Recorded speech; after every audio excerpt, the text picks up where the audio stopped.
सभी को नमस्कार। अदिति की पाठशाला में आप सभी का स्वागत है। आज हम इकोनॉमिक्स के चैप्टर 3 का काजेज ऑफ पॉवर्टी के बारे में डिस्कशन करेंगे कि गरीबी के क्या क्या कारण होते हैं।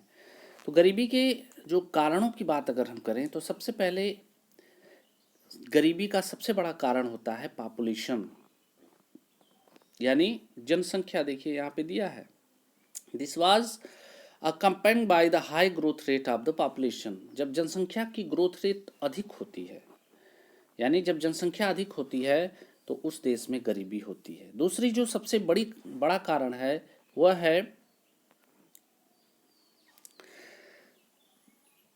लो इनकम, यानी इनकम की कमी, यानी लो ग्रोथ ऑफ इनकम, यानी जो इनकम है उसमें जो सब इनकम में जब कमी आती है तो ये देखिए वो इनकम पॉपुलेशन को बढ़ावा देती है। मतलब जब इनकम कम है, एंटरटेनमेंट कम है, लोगों के पास काम नहीं है तो लोग गरीब होंगे। तीसरा है पुअर एग्रीकल्चर फैसिलिटी। जो गरीब या पुअर एग्रीकल्चर फैसिलिटीज़, भारत जैसे देश में जहाँ पर एग्रीकल्चर के लिए मशीनरी नहीं है, टेक्निक नहीं है, लोग पुराने मेथड्स का यूज़ करके एग्रीकल्चर कर रहे हैं, जिसके कारण बहुत अधिक मात्रा में लोग काम करते हैं लेकिन उन्हें बहुत कम प्रोडक्शन प्राप्त होता है, जिससे वो जीवन भर गरीब होते हैं। चौथा जो सेक्टर है पुअर ग्रोथ ऑफ इंडस्ट्रियलाइजेशन, यानी औद्योगिकरण में बहुत कम विकास हुआ है, जिसके कारण लोगों को शहरों में प्रॉपर जॉब नहीं मिलती, तो लोग ऑड वर्क करते हैं, जैसे रिक्शा चलाना, घूमना, कंस्ट्रक्शन साइट में काम करना, डोमेस्टिक सर्वेंट का काम करना, जिससे बहुत ही स्मॉल इनकम मिलती है।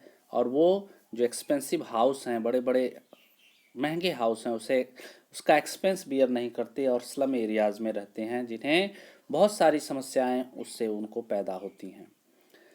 तो ये कुछ कारण थे जिसके कारण गरीबी बढ़ती है। उसके अलावा गवर्नमेंट के जो प्रोग्राम हैं वो भी प्रॉपरली वर्क नहीं, गरीबों तक वो जो सिस्टम है वो पहुंच नहीं पाते, जिसके कारण वो हमेशा गरीब ही रहते हैं, गरीबी में जन्म लेते हैं, गरीबी में जीते हैं और गरीबी में ही उनकी मृत्यु हो जाती है। अब एंटी पावर्टी मेजरमेंट की बात करते हैं कि गरीबी को दूर करने के लिए तो पहला उसने इकोनॉमिक ग्रोथ को प्रमोटेट किया है, यानी आर्थिक विकास को बढ़ावा दिया है और एंटी पावर्टी प्रोग्राम्स को बनाया है। 30 सालों में भारत में जो गरीबी रेट है उसमें गिरावट आई है। 1950 में जो गरीबी थी वो 45% थी। 1970 में यह गरीबी 6% कम हुई और घटते घटते यह गरीबी इकोनॉमिक ग्रोथ के कारण आज लगभग 12%, यानी 2012 में यह घटकर लगभग 12 से 15% आ गई है। तो यह क्लियर हो जाता है कि एजुकेशन को बढ़ाकर, शिक्षा को बढ़ाकर, टेक्निकल एजुकेशन को बढ़ाकर, पॉपुलेशन कंट्रोल करके या पॉपुलेशन कंट्रोल प्रोग्राम लगा के, इंडस्ट्रियलाइजेशन को और ज़्यादा इम्प्रूवमेंट करके, पॉपुलेशन कंट्रोल करके, एंटी पावर्टी मेजरमेंट या और भी जो पॉपुलेशन मेजरमेंट के तरीके हैं या जो ग्रोथ है, इंडस्ट्रियलाइजेशन ग्रोथ है, उसको करके, पॉपुलेशन कंट्रोल करके, ज़्यादा से ज़्यादा लोगों को एम्प्लॉयमेंट देके गरीबी को काफ़ी हद तक कम किया जा सकता है। गरीबी को कम करने का एक गवर्नमेंट का एक सीधा सा प्लान है कि लोगों की इनकम को बढ़ाइए, गरीबी अपने आप ख़त्म हो जाएगी। तो उसके लिए सरकार ने 2005 में Mahatma Gandhi National Rural Employment Guarantee Act 2005 बनाया, जिसमें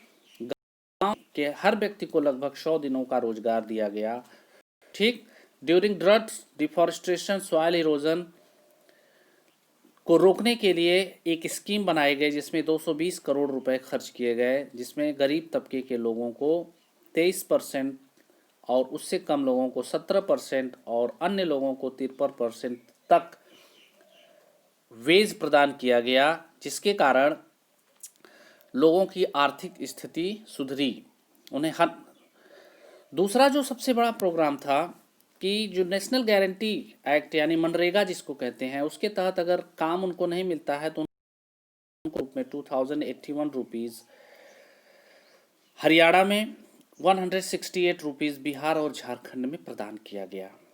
प्राइम मिनिस्टर रोजगार योजना के तहत जो जिसे 1993 में लॉन्च किया गया, लोगों के को एम्प्लॉयमेंट दिया गया, वर्क करने के लिए काम दिया गया। गवर्नमेंट ने जो रूरल एम्प्लॉयमेंट गारंटी प्रोग्राम को बनाया और जिसे 1995 में लॉन्च किया गया, इसमें सेल्फ एम्प्लॉयमेंट अपॉर्चुनिटी को गांव में बढ़ाया गया, जिसमें 25 लाख जॉब को क्रिएट किया गया। उसके अलावा जो 10th 5 ईयर प्लान था, स्वर्ण जयंती ग्राम स्वरोजगार योजना को 1999 में लॉन्च किया गया। इसमें जो पुअर फैमिली थी, जो गरीबी रेखा से नीचे थी, उसे बैंक क्रेडिट प्रोवाइड किया गया, सब्सिडी दी गई।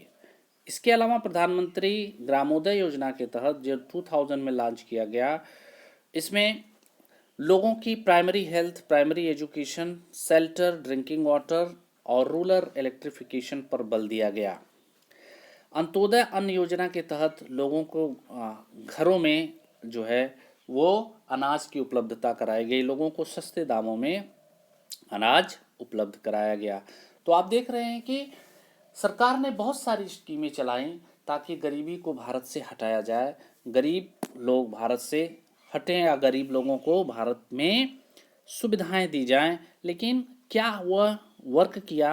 आइए इसे अगले टॉपिक में देखते हैं कि चैलेंजेज अहेड। आज भी गरीबी हमारे देश में एक चैलेंज बनकर रह गई है।